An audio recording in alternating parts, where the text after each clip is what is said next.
नमस्कार, मी विशाल परदेशी. महाराष्ट्र विशेष मध्ये आपलं सगळ्यांचं स्वागत. राज्य सरकारनं जनतेकरता घेतलेले महत्त्वाचे लोक उपयोगी निर्णय आणि शिवाय प्रकल्पांबद्दलच्या वेगवेगळ्या घडामोडी आपण जाणून घेणार आहोत महाराष्ट्र विशेष मध्ये. चला सुरुवात करूया. शेतकऱ्यांसाठी सर्वात मोठी महत्त्वाची बातमी. अर्थसंकल्पात राज्यातील शेतकऱ्यांची ज्याकडे नजर लागलेली होती ती शेतकरी कर्जमाफीची घोषणा जाहीर झाली आहे. मुख्यमंत्री फडणवीसांनी राज्याचा अर्थसंकल्प मांडताना कृषी कर्जमाफीची घोषणा केली आहे आणि या योजनेनुसार 30 सप्टेंबर 2025 पर्यंत पीक कर्ज थकीत असलेल्या शेतकऱ्यांना 2 लाख रुपयांपर्यंत कर्जमाफी दिली जाणार आहे. पुण्यश्लोक अहिल्यादेवी होळकर शेतकरी कर्जमाफी योजना असं या योजनेचं नाव आहे. याशिवाय जे शेतकरी कर्जाची नियमित परतफेड करतात अशा पात्र शेतकऱ्यांना 50,000 रुपयांपर्यंत प्रोत्साहन लाभ देण्यात येणार आहे. 30 सप्टेंबर 2025 रोजी पीक कर्ज थकीत असणाऱ्या पात्र शेतकऱ्यांना 2 लाख रुपयापर्यंत कर्जमाफी देणारी पुण्यश्लोक अहिल्यादेवी होळकर शेतकरी कर्जमाफी योजना मी आज जाहीर करत आहे. हे शेतकरी कर्ज घेऊन नियमित परतफेड करतात अशा पात्र शेतकऱ्यांना 50,000 रुपयापर्यंत प्रोत्साहनपर लाभ देण्यात येईल. महावितरण कंपनीला आर्थिक तोट्यातून बाहेर काढण्यासाठी मुख्यमंत्री देवेंद्र फडणवीस यांनी कंपनीचा आयपीओ आणण्याचे धाडसी निर्देश दिले. भांडवली बाजारात प्रवेश केल्यास समभागधारकांकडून मोठी गुंतवणूक मिळून उत्पन्नाचा कायमस्वरूपी स्रोत निर्माण होईल असा विश्वास त्यांनी व्यक्त केला. कंपनीने आपल्या कारभारात कॉर्पोरेट गव्हर्नन्स आणणं आवश्यक असल्याचं मुख्यमंत्री म्हणाले. कृषी क्षेत्राच्या वीज दायित्वासाठी MSEB solar agro power limited ही नवीन कंपनी कार्यान्वित करण्यात आलेली आहे आणि या विभागामुळे महावितरणवरील आर्थिक भार कमी होऊन कंपनी नफ्यात येईल.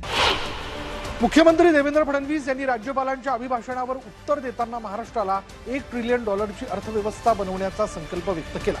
राज्याचा जीडीपी वाटा 13.8% पोहोचला असून महाराष्ट्र ही देशाची स्टार्टअप कॅपिटल बनली आहे. मुख्यमंत्र्यांनी दरवर्षी 10 लाख रोजगार निर्मिती आणि पुढील 2 महिन्यात 1.5 लाख सरकारी नियुक्त्या पूर्ण करण्याचं आश्वासन दिलं. गुंतवणुकीबाबत माहिती देताना ते म्हणाले की देशातील 39% परकीय गुंतवणूक एकट्या महाराष्ट्रात येते. गडचिरोलीला स्टील सिटी म्हणून विकसित केलं जात असून तिथे 70,000 रोजगार निर्माण होतील. पंतप्रधान नरेंद्र मोदी यांनी अजमेर इथून देशव्यापी HPV लसीकरण मोहिमेचा शुभारंभ केला. या सोहळ्याला मुख्यमंत्री देवेंद्र फडणवीस मुंबईतून दूरदृश्य प्रणालीद्वारे उपस्थित होते. महिलांच्या आरोग्य संरक्षणासाठी हे पाऊल अत्यंत महत्त्वाचं असल्याचं प्रतिपादन त्यांनी केलंय. आई निरोगी असेल तर कुटुंब सुरक्षित राहतं असं सांगत पंतप्रधानांनी उज्ज्वला योजना आणि सुरक्षित मातृत्व योजनेसारख्या महिलाभिमुख उपक्रमांचा गौरव केला. मुंबई पुणे द्रुतगती महामार्गावर ज्वलनशील आणि धोकादायक पदार्थांची वाहतूक करण्यासाठी आता आदर्श कार्यपद्धती तयार करण्याचे आदेश मुख्यमंत्री देवेंद्र फडणवीस यांनी दिले. 3 फेब्रुवारी रोजी झालेल्या प्रोपिलीन गॅस टँकर अपघाताच्या पार्श्वभूमीवर मुख्यमंत्री देवेंद्र फडणवीस यांनी विधिमंडळात महत्त्वाच्या घोषणा केल्या. भविष्यातील आपत्कालीन प्रसंगी प्रवाशांना तातडीने माहिती देण्यासाठी ITMS प्रणाली अधिक प्रभावीपणे राबवण्यात येईल आणि या 36 तासांच्या वाहतूक कोंडीच्या काळात वसूल केलेला टोल प्रवाशांना परत करण्याचा निर्णय सरकारने घेतला.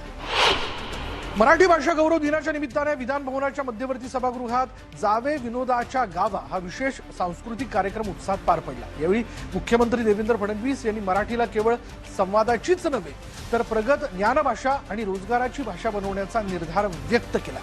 छत्रपती शिवाजी महाराजांनी मराठी भाषेच्या शुद्धीकरणासाठी केलेल्या कार्याचा गौरव करत पंतप्रधान मोदींनी मराठीला अभिजात दर्जा देऊन राजाश्रय मिळवून दिल्याचं मुख्यमंत्र्यांनी नमूद केलं.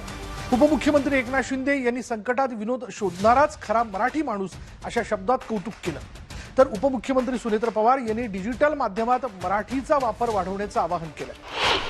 महाराष्ट्राच्या शालेय अभ्यासक्रमात श्री गुरु तेग बहादूर साहिबजी यांच्या बलिदानाच्या इतिहासाचा समावेश केला जाणार आहे.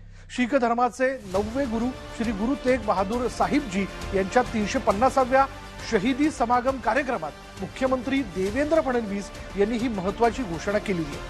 भारतीय संस्कृती आणि धर्माच्या रक्षणासाठी गुरुजींनी 1675 मध्ये दिलेलं बलिदान जगाच्या इतिहासात अद्वितीय आहे आणि हे बलिदान पुढील पिढीपर्यंत पोहोचवावं यासाठी त्यांचा इतिहास आता शालेय अभ्यासक्रमात समाविष्ट केला जाणार आहे. आज महाराष्ट्र विशेष मध्ये इतकंच. पहा फक्त न्यूज 18 मराठी.